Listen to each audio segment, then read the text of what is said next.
اعوذ باللہ من الشیطان الرجیم بسم اللہ الرحمن الرحیم لیس البر ان تولوا وجوہکم قبل المشرق والمغرب ولکن البر من آمن باللہ والیوم الآخر۔ لیس البر نہیں ہے نیکی، ان تولوا کہ تم پھیر لو، وجوہکم اپنے چہروں کو، المشرق مشرق کی جانب، والمغرب اور مغرب کی جانب، ولکن البر من آمن باللہ والیوم الآخر، لیکن نیکی یہ ہے کہ جو ایمان لائے اللہ پر اور قیامت کے دن پر، والملائکۃ فرشتوں پر، والکتاب کتاب پر، والنبیین اور نبیوں پر، وآت المال علی حبہ ذوی القربى اور اپنے قریبیوں کو مال دے محبت کی وجہ سے، اللہ کی محبت کی وجہ سے، والیتامى یتیموں پر مال خرچ کرے، والمساکین مسکینوں پر مال خرچ کرے، وابن السبیل مسافروں پر، والسائلین اور مانگنے والوں پر مال خرچ کرے، وفی الرقاب اور گردنیں آزاد کرنے کے لیے، غلاموں کو آزاد کرانے کے لیے مال خرچ کرے، واقام الصلاۃ نماز قائم کرے، وآت الزکوٰۃ زکوٰۃ ادا کرے، والموفون بعہدہم اور وعدے پورے کرے ان کے، اذا عہدوا جب ان سے وعدہ کر لے، والصابرین فی الباساء والضراء وحین الباس جو صبر کرتے ہیں مصیبت میں اور سختی میں اور جہاد کے وقت صبر کرتے ہیں، اولئک الذین صدقوا یہ وہ لوگ ہیں جو سچے ہیں، راست باز ہیں، واولئک هم المتقون یہی لوگ حقیقی پرہیزگار ہیں۔ نبی پاک صلی اللہ تعالیٰ علیہ وآلہ وسلم پہلے قبلہ تھا مسجد اقصیٰ کی طرف، قبلہ اول بیت المقدس تھا، بعض بیت المقدس بھی کہہ دیتے، یہ بھی ٹھیک ہے۔ اب نبی پاک کی یہ خواہش تھی کہ اللہ تعالیٰ کعبۃ اللہ کو قبلہ بنا دے، اس کعبہ کو میرے دادا ابراہیم علیہ السلام نے بنایا ہے، حضور کو کعبے سے بڑا پیار، پھر مکے سے بڑا پیار۔ حضور چاہتے تھے، دل کے اندر خواہش تھی کہ اللہ حکم کر دے کہ ہم بیت المقدس کی بجائے کعبۃ اللہ کی طرف منہ کر کے نماز پڑھا کریں۔ قربان جائیں حضور کی شان پر، حضور کی اللہ نے یہ مراد بھی پوری کر دی۔ اللہ نے فرمایا محبوب ہم اسی کو قبلہ بنا دیں گے جدھر آپ کی رضا ہے، ترضاہا جدھر آپ چاہتے ہیں۔ حضور کو میں تفصیل میں نہیں جاتا، حضور کو حکم ہوا، نماز کے اندر تھے، حکم ہو گیا کہ محبوب اپنا چہرہ بیت المقدس کی بجائے کعبۃ اللہ کی طرف پھیر دیجیے، بیت المقدس کی بجائے کعبۃ اللہ کی طرف پھیر دیجیے۔ نبی پاک صلی اللہ علیہ وسلم نے نماز کے اندر ہی اپنے چہرے کو کعبۃ اللہ کی طرف پھیر دیا، اور پیچھے نمازی جو نماز کے اندر بھی حضور کو دیکھتے رہتے تھے، کیا کرتے تھے بولیے؟ بلکہ میں احادیث سے ایسے صحابہ کا ذکر آپ کو بتا سکتا ہوں۔ ایک صحابی حضور کی اقتداء میں نماز پڑھتے، جب حضور سجدے سے اٹھنے کے لیے تکبیر کہتے سب سے پہلے کھڑے ہو جاتے، اور جب نبی پاک صلی اللہ علیہ وسلم قیام سے رکوع میں جاتے تو دیر سے رکوع میں جاتے، جب رکوع سے اٹھنے کی باری آتی تو جلدی قومے کے لیے اٹھ جاتے، سمیع اللہ لمن حمدہ، اور جب حضور سجدے میں جاتے فوری سجدے پہ نہیں جاتے تھے، تھوڑا وقفہ ڈال کے۔ مقصد کیا تھا کہ نماز کے اندر حضور کو دیکھتا رہو۔ لوگ نماز میں خیال کی بات کرتے ہیں، اور صحابہ میں کو تو نماز کے اندر حضور کے علاوہ خیال کسی اور کا ہوتا ہی نہیں تھا۔ تم کہتے ہو خیال سے نماز گدے بیر اور زنا کے خیال سے بدتر ہو جاتی ہے نماز۔ صحابہ کی اگر زندگیاں پڑھیں تو ہمیں پتہ چلتا ہے کہ صحابہ کو نماز کے اندر خیال ہی حضور کا ہوتا تھا، نماز کے اندر بھی حضور کو واچ کرتے، دیکھتے، غور سے دیکھتے۔ اب صحابہ جو حضور کو دیکھ رہے تھے، حضور نماز کے لیے ادھر پہلے بیت المقدس کی طرف تھا، پھر آپ نے چہرہ کعبہ تو رکھ، صحابہ نماز کے اندر ہی ادھر مڑ گئے، پچھلے بھی مڑتے گئے۔ تو یہ صحابہ کرام علیہم رضوان کا تھا۔ اب مخالفین کو، یہودیوں کو، نصرانیوں کو ایک پراپیگنڈا کے لیے اور موقع مل گیا۔ ان کا چنگے مسلمان نماز پڑھ دینے، کدی ادھر منہ کر دے، یا کدی مشرق والے منہ کر دے، کدی مغرب والے منہ کر دے، وہ ایک پاسے منہ نہیں کر سکتے۔ یہ چنگا دین محمد لے کے آیا ہے، پہلے بیت المقدس والے نماز پڑھ دے سی تے ہن کعبے والے نماز پڑھ دینے، عجیب گل نہیں آ گئی۔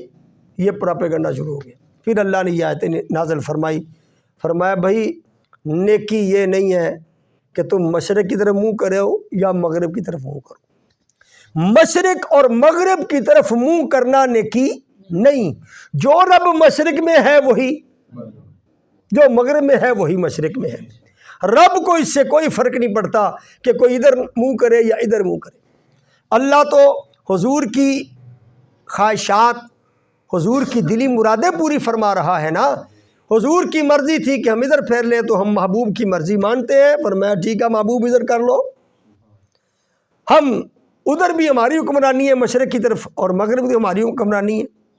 ہر طرف جگ میں آ کے ادھر ادھر دیکھا، کیا تو ہی آیا نظر جدھر دیکھا۔ رب تو ہر جگہ، جے میں تینوں باہر ڈھونڈا میرے اندر کون سمانا، جے میں تینوں اندر ڈھونڈا پھر مقید جانا، میرے اندر تو ہے میرے باہر تو ہے بھلا کون نہ مانا، ہے نہیں؟ اللہ نے فرمایا ہمیں کیا فرق پڑتا ہے، یہ مشرق کی طرف منہ کرنا یا مغرب کی طرف منہ کرنا یہ نیکی نہیں ہے۔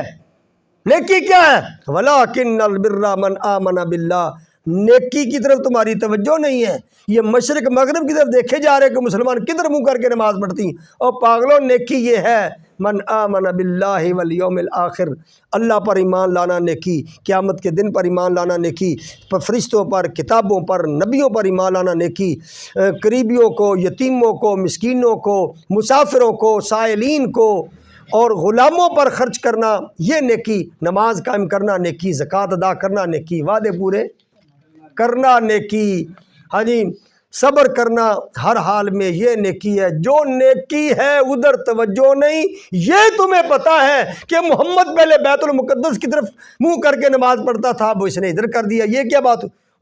سالڈ بات کی طرف جاؤ۔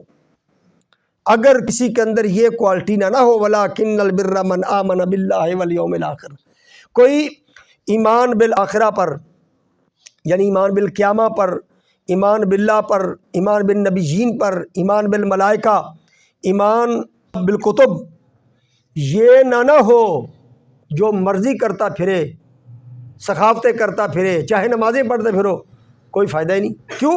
یہ بنیاد ہے چیزیں، بنیاد تمہارے اندر ہے نہیں، تمہیں کیا مقصد؟ اللہ کو تم نہ مانو، قیامت کو تم نہ مانو، نبیوں کو تم نہ مانو، کتابوں کو تم نہ مانو، تمہیں کیا پڑی ہے؟ مسلمان مشرق کی طرف منہ کر کے نماز پڑھی ہے مغرب کی طرف؟ جس رستے نہیں جانا ادھر آ کے پوچھنا ہے۔ تو یہ ان کو فرمایا جا رہا ہے، اور یہ ساری نیکیاں ہیں۔ کئی لوگ کہتے ہیں نا ساڈے لبرل جے کہن گے وہ جی نماز پڑھنا ہی نیکی نہیں ہے، اور ساریاں نیکیاں نے۔ وَلَٰكِنَّ الْبِرَّ، نیکی کیا ہے؟ من آمن باللہ، ایک نیکی، والیوم الآخر والملائکہ والکتاب والنبیین وآت المال علی حبہ ذوی القربى، نیکی، والیتامى والمساکین وابن السبیل والسائلین وفی الرقاب واقام الصلاۃ، نیکی، وآت الزکاۃ، نیکی، والموفون بعہدہم، وعدے پورے کرنا۔ نیکی کوئی ایک نہیں ہے، یہ کہ ایک نیکی آپ کو پسند ہے آپ کہتے ہیں وہی نیکی ہے، جو دوسرا کر رہا ہے وہ نیکی نہیں ہے۔ اور یہ تم نے کہاں سے لے لیا؟ نیکیوں کی پوری تفصیل ہے اس میں۔ یا ایھا الذین آمنوا کتب علیکم القصاص، اے ایمان والو فرض کیا گیا تم پر قصاص، فی القتلى، قتل میں، الحر بالحر والعبد بالعبد والانثى بالانثى، آزاد کے بدلے آزاد، غلام کے بدلے غلام، عورت کے بدلے عورت۔ فمن عفی لہ من اخیہ شیء فاتباع بالمعروف واداء الیہ بإحسان، تو معاف کی جائے اس کے بھائی مقتول کے وارث کی طرف سے کچھ چیز تو چاہیے کہ طلب کرے مقتول کا وارث خون بہا دستور کے مطابق، اور قاتل کو چاہیے کہ اسے ادا کرے اچھی طرح۔ اللہ تعالیٰ نے یہ اجازت دی ہے، جتنا تم پر ظلم ہوا تم ظلم کرنے والے پر اتنا ظلم کر سکتے۔ آپ نے کسی کو تھپڑ مارا، آپ کو اجازت، آپ اتنا تھپڑ مار سکتے۔ آپ کی ناک کو زخم دیا، آپ کر سکتے۔ آپ کا غلام قتل کیا، آپ مقابلے میں غلام قتل کر سکتے ہیں۔ آپ کا آزاد قتل کیا گیا، مقابلے میں آزاد۔ یہ تو ہے، یہ ہے برابر کا بدلہ، نہ گناہ نہ ثواب۔ تھپڑ مارا، آپ نے مار دیا، برابر ہو گیا، نہ گناہ نہ ثواب۔ لیکن مزہ اس میں ہے کہ اگلا ظلم کرے، آپ اللہ کے لیے اپنے بھائی کو معاف کریں۔ فمن عفی لہ من اخیہ، یہ ٹھیک ہے، الانثی بالانثی، الحر بالحر والعبد بالعبد، سب ہے، لیکن فمن عفی لہ من اخیہ، چنگا ہوئے جڑا معاف کر دے۔ پھر بھی اگر قتل ہوئے تو اللہ تعالیٰ فرماتا ہے خون بہا دستور کے مطابق وہ ادا کرے۔ ذالک تخفیف من ربکم ورحمہ، یہ رعایت ہے، یہ تخفیف ہے تمہارے رب کی طرف سے اور رحمت ہے۔ فمن اعتدی بعد ذالک فلہ عذاب علیم، فمن اعتدی، پس جو حد سے بڑھا، بعد ذالک، اس کے بعد، فلہ عذاب علیم، اس کے لیے دردناک عذاب ہے۔ اللہ نے قتل کے خون بہا اور قتل کے قصاص یہ سب کچھ بیان کر دیا ہے۔ اس حدود کو جو کراس کرے گا پھر اللہ تعالیٰ اس سے خود ہی نمٹے گا، یعنی اس کو عذاب علیم دے۔ وَلَكُمْ فِي الْقِصَاصِ حَيَاةٌ يَا أُولِي الْأَلْبَابِ لَعَلَّكُمْ تَتَّقُونَ، اللہ فرماتا ہے وَلَكُمْ فِي الْقِصَاصِ حَيَاةٌ، تمہارے لیے قصاص میں زندگی ہے، یا اولی الالباب، او عقل مندو، عقل مندو، تمہارے لیے قصاص میں کیا ہے؟ فائدہ ہے، زندگی ہے۔ لعلکم تتقون، اگر تم متقی ہو۔ یہ قصاص کا جو قانون اللہ نے دیا ہے، اس قصاص کے قانون کو لاگو کروانا اور اس پر عمل درآمد کروانا، اور قصاص جو تم پر پڑ جائے وہ دینا، یہ تمہارے لیے فائدہ مند چیز ہے، اچھی چیز ہے۔ اس سے جی نہ چرایا کرو، اس سے جی، یا اولی الالباب، او عقل مندو۔ پاگلانہ رب گفتگو نہیں کرتا، مجذوبہ نہ رب دی گفتگو نہیں، کی نہ ہے اولی الالباب، جو عقل مند ہے۔ اتنے کی کہندے آ، عقل مندہ میں عمراں گالیاں، رب کہندا میں خطاب ہی عقل مندہ نو کرنا وا، یہ کہندا عقل مندہ میں، رب قرآن پاگلاں واسطے آیا ہے؟ بولو، قرآن جگہ جگہ یا اولی الالباب وما یذکر الا اولو الالباب، اللہ تو بات ہی عقل مند سے کرتا ہے، پاگل سے تو رب کی بات ہی نہیں۔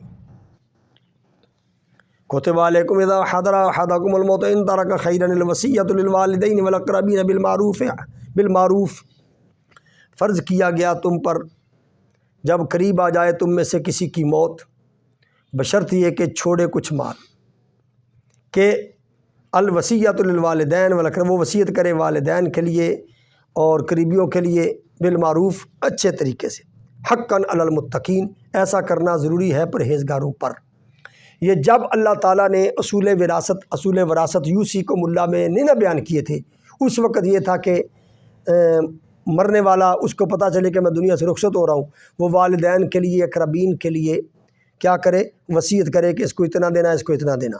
لیکن جب اللہ نے حق مقرر کر دیے، والدین کا حصہ مقرر کر دیا، اولاد مرد کا عورت کا حصہ مقرر کر دیا، بہن بھائیوں کے حصے مقرر کر دیے، بیویوں کے حصے مقرر کر دیے، اب جن کے حصے اللہ نے مقرر فرما دیے ہیں ان کے لیے وصیت کرنے کی ضرورت نہیں ہے۔ وصیت کرنے کی ضرورت ان کے لیے ہے جن کے حصے مقرر نہیں ہیں، مسجد کو دے دینا، مدرسے کو دے دینا، بھتیجے کو دے دینا، بھانجے کو دے دینا۔ سمجھا گی بات کی؟ فَمَن بَدَّلَهُ بَعْدَ مَا سَمِعَهُ فَإِنَّمَا إِثْمُهُ عَلَى الَّذِينَ يُبَدِّلُونَ، پھر جو بدل ڈالے اس وصیت کو سن لینے کے بعد تو اس کا گناہ ان کے بدلنے والوں پر ہوگا۔ ان اللہ سمیع علیم، بے شک اللہ سب کو سننے والا، جاننے والا ہے۔ ایک بندے نے آپ کو وصیت کی اور آپ کو امین بنایا اور آپ اس کی وصیت میں رد و بدل کر دیں اپنی طرف سے، تو کل قیامت کے روز تمہاری پکڑ ہوگی۔ فمن خاف من موص جنفا او اثما فاصلح بینہم فلا اثم علیہ، جسے یہ خوف ہو کہ وصیت کرنے والا جو ہے وہ کسی کی طرفداری کرے گا یا گناہ کرے گا، فَأَصْلَحَ بَيْنَهُمْ، وہ سلو کرا دے، فَلَا إِثْمَ عَلَيْهِ، تو اس پر کچھ گناہ نہیں ہے۔ ان اللہ غفور رحیم، بے شک اللہ تعالیٰ بخشنے والا اور رحمت فرمانے والا ہے۔ جس بندے کو یہ خوف ہو کہ وصیت کرنے والے سے کسی طرفداری یا گناہ کا، کہ وصیت کرنے والا طرفداری کر دے گا کسی ایک خاص فریق کی، تو پھر جو درمیان میں بندے ہیں نا وہ مل جل کے وہ صلح کروا دیں، تاکہ اگر تو وہ فوت ہو گیا ہے تو پھر صلح و صفائی اس میں بھی کروائے، اگر فوت نہیں ہوا تو پھر مرنے والے کو کہے کہ اپنے ذرا بیان بدل تھوڑے سے، عدل کا جو ترازو ہے وہ تول۔ یا ایھا الذین آمنوا کتب علیکم الصیام، اے ایمان والو تم پر روزے فرض کیے گئے، کما کتب علی الذین من قبلکم، جس طرح کے فرض کیے گئے تھے تم سے پہلے لوگوں پر۔ مقصد روزہ کیا ہے؟ لعلکم تتقون، تاکہ تم متقی بن جاؤ، تمہیں متقی بنا دیا جائے۔ تو یہ ہے آیات بینات۔ روزے کے حوالے سے بھی ایک آیت میں نے رکوع سے آگے پڑھ دی ہے، تو مناسبت سے پڑھی گئی کہ روزے صرف آپ پر فرض نہیں، روزے چاہے کوئی آسمانی مذہب ہے یا غیر آسمانی مذہب، ہر مذہب کے اندر کسی نہ کسی طریقے سے روزے کا ایک کانسیپٹ موجود ہے۔ مسائل اپنے اپنے، انداز اپنا اپنا، طریقہ کار اپنا اپنا، لیکن روزہ ہر مذہب کے اندر موجود ہے۔ پھر جو کتابی مذہب ہے، عیسائیت، یہودیت، نصرانیت، یہ کتابی مذہب ہے، تو ان کے اندر بھی روزے کا کانسیپٹ ہے۔ اللہ فرماتا ہے ایمان والو، کیونکہ میرے محبوب کی امتی ہو، اس لیے میں تمہارے لیے ایسے ایسے عمل تمہیں حکم فرماتا ہوں کہ تم تھوڑا عمل کرو، اجر زیادہ ہو، پہلی امتوں سے بھی زیادہ ہو۔ ان میں نماز تھی، تمہیں 5 نمازیں فرض کر دیں، ان میں روزے کا کانسیپٹ تھا اور بڑا سخت روزہ تھا، 24 گھنٹے کا روزہ رکھتے تھے، تو بڑے مسائل میں تھے، تمہیں روزے کا حکم دیا، وہ بھی طلوع فجر سے لے کر غروب آفتاب تک، یہ تمہیں روزے کا حکم دیا، اور پھر اس میں بھی تمہیں رعایتیں دی کہ تم بیمار ہو تو چھوڑ دو، فی الحال اگر دوبارہ رکھ سکتے ہو تم سال کے چھوٹے دنوں میں رکھ دو، عورت کو کہا کہ تم حیض نفاس کے دنوں میں نہ رکھو روزہ، بعد میں قضا کر لینا۔ تمہیں سہولتیں بھی دی ہیں اور وہ احکام بھی دیے ہیں کہ جن سے تمہارے درجے بلند ہوں، تم تقویٰ کی منزل آسانی سے طے کر لو۔ اللہ کو حضور کی امت سے پیار ہے، یہ نہ گھبرانا تمہیں روزے کا حکم دیا ہے، تم سے پہلے لوگوں کو روزے کا حکم دیا، وہ سخت روزے تھے، تمہارے نرم روزے۔ اب تو علماء جیسے جیسے تحقیقات کرتے جا رہے ہیں، اب تو روزے میں بہت ساری اجازتیں دی جا رہی ہیں، انجیکشن وہ اس میں نس میں لگا لو تب بھی جائز، گوشت میں لگا لو تب بھی جائز، اب کہتے ہیں ڈرپ لگا لو، طاقت کی ڈرپ لگا لو تب بھی جائز، دوسری فلیجل کی ڈرپ لگا لو تب بھی جائز۔ ہاں جی، تو جو بس منافذ اصلیہ سے اندر کوئی چیز نہ اندر ڈالو، جو اللہ نے اندر بھیجنے کے راستے بنائے نا ان میں سے نہ ڈالو، ناک میں سے کوئی چیز نہ ڈالو اور منہ میں سے کوئی چیز نہ ڈالو، کان میں ڈالتے جاؤ، آنکھوں میں ڈالتے جاؤ، تیل مل مل کے نہائی جاؤ، ہاں جی، مسواک میٹھی کرو، پھیکی کرو، کڑوی کرو، سب جائز۔ یہ کس لیے ہے؟ حضور کی امت کے لیے۔